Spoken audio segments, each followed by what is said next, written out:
Hey everybody, welcome back to my layout. This will be my layout update for April 2017. So let's take a look at what I've been up to over the past month. So I was down in Calgary a few weeks ago and stopped in at Hobby Tech there, and Johnny had a bunch of these new scale trains, rivet counter, crude oil tanks. These are the tank cars with the half head shields at the end. Really nice. I thought I'd grab one just to kind of see what they're all about, since I've never bought a freight car from these guys before, but they're really impressive. That's the info on the car. They're really nice. I'd compare these to like the Athearn Genesis line that had the roller bearing caps and everything.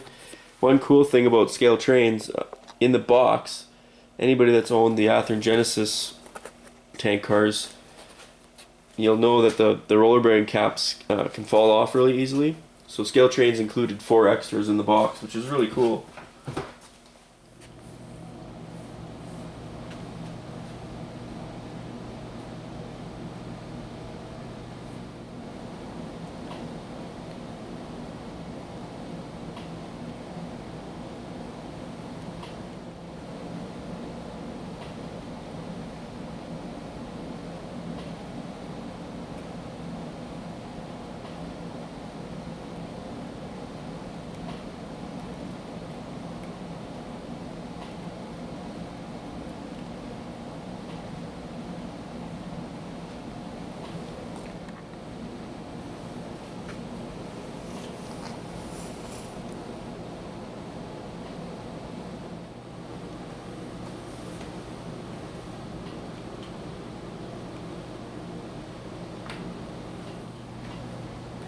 So these are really nice cars from Scale Trains. I think I'll probably be getting a few more of these. They're really nice.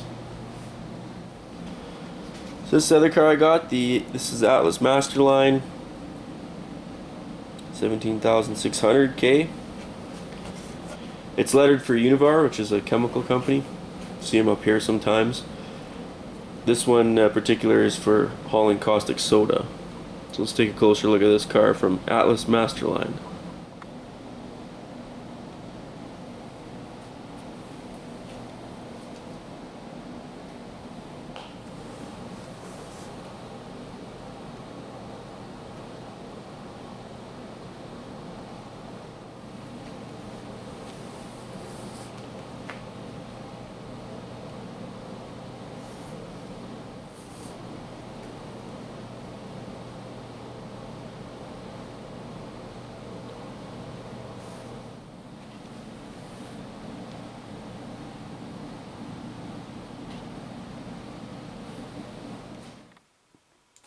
One drawback, I'm sure everybody's familiar with the Atlas couplers, but I don't like them at all.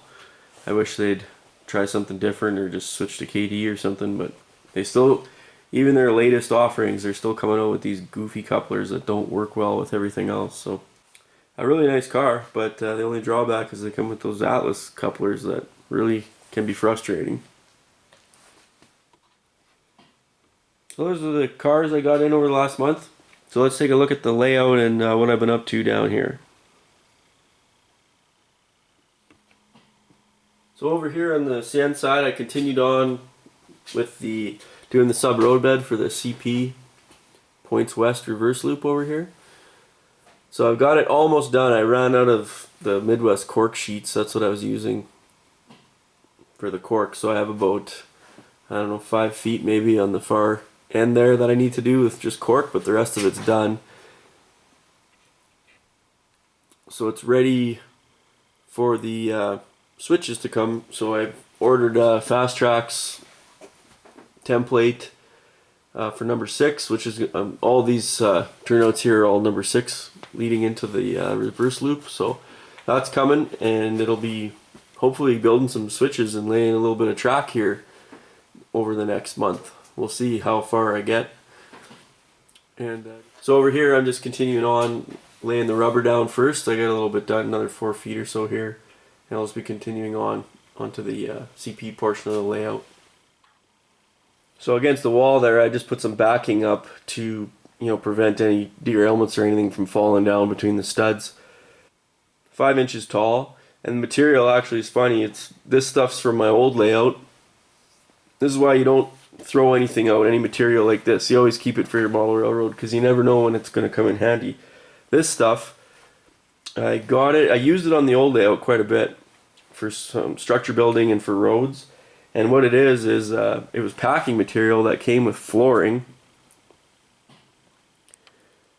You know, they had a 4x4 square sheet of it that kind of protected the flooring when it was sitting on the pallet.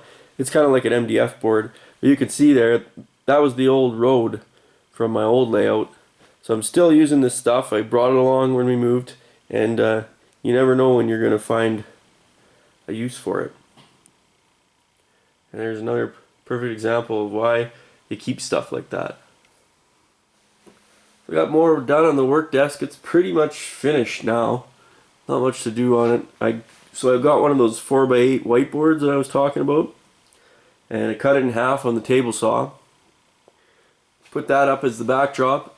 Left a space there for the airbrush booth, where it's not necessary to have backing for that because it'll be vented. And I did some other things, like I put up a shelf, moved my stereo down here, so now I got a good stereo. Can listen to podcasts or music or whatever when you're working on the layout. It's kind of nice. And I moved my computer down, and I built a kind of a custom shelf underneath to hide the computer tower and try to maximize the use of the space. Pretty functional though. I've been using it a lot, and it's really nice having all my computer and everything down here now. So over here at the other end of the CP layout, I'm continuing on with the rubber sub-roadbed. So I got quite a bit done over here as well. This loop's pretty much 3/4 done, as well as about 10 or 15 feet into Banff Yard there.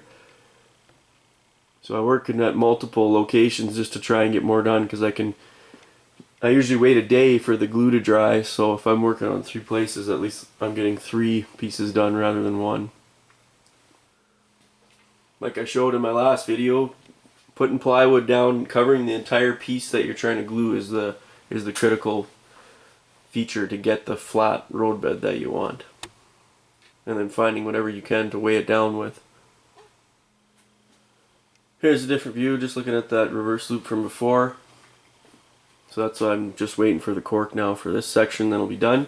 I got 300 feet of Atlas Code 100 flex track coming to do. I can do probably 3 reverse loops with that, so I'm waiting for that as well. So as soon as I get the FastTracks switches built, I'll be able to lay track and get this reverse loop done. This is kind of something that needs to get done because it's holding up construction on the CN side. I haven't been able to build the CN anymore of Jasper Yard because it needs to sit on top of this whole thing. So I got to get this done and get moving. In the background there, that's sheet of 1/2 inch ply on it's mounted on, which will be the backdrop of CN Jasper Yard. And what I'm doing there is, this is going to be like the electrical hub for both the CN lighting and the CN DCC control. So my idea is you can duck under the reverse loops here in the CN part of the layout, and then you'll be inside this kind of open area. Once the backdrop is built out, you'll kind of be inside the layout. But everything I'm going to mount, like all the Digitrax stuff, all the wires, everything will be mounted on this piece of plywood, including the lighting drivers. So those 2 wires hanging down there will be the dimmer controls for the layout lighting.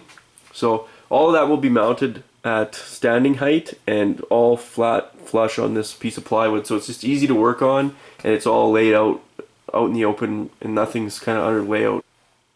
I find it's just a lot easier to work on stuff standing up, and when it's all laid out nice and neatly, kind of at eye level. It's the same reason why electricians put the electrical panels at that height. It's just easy access, everything's right there, you can just stand there and work on it. So that's kind of the same idea. So this will be the CN electrical hub here, and the CP one, I haven't figured out where I'm going to put that yet, but I might be able to stick it under the staircase here. So same idea, you duck under the CN layout, which will be here, you duck under to go inside, and then all the CP, all the DCC signaling, everything is going to be on these in this central hub. So if you need to work on any of the major electrical components, you can just go inside there, and there will be a separate light and everything in there, so if you want to go in there and work, you can turn the light on. So that'll wrap up this layout update, guys. It's everything I've been working on over the past month.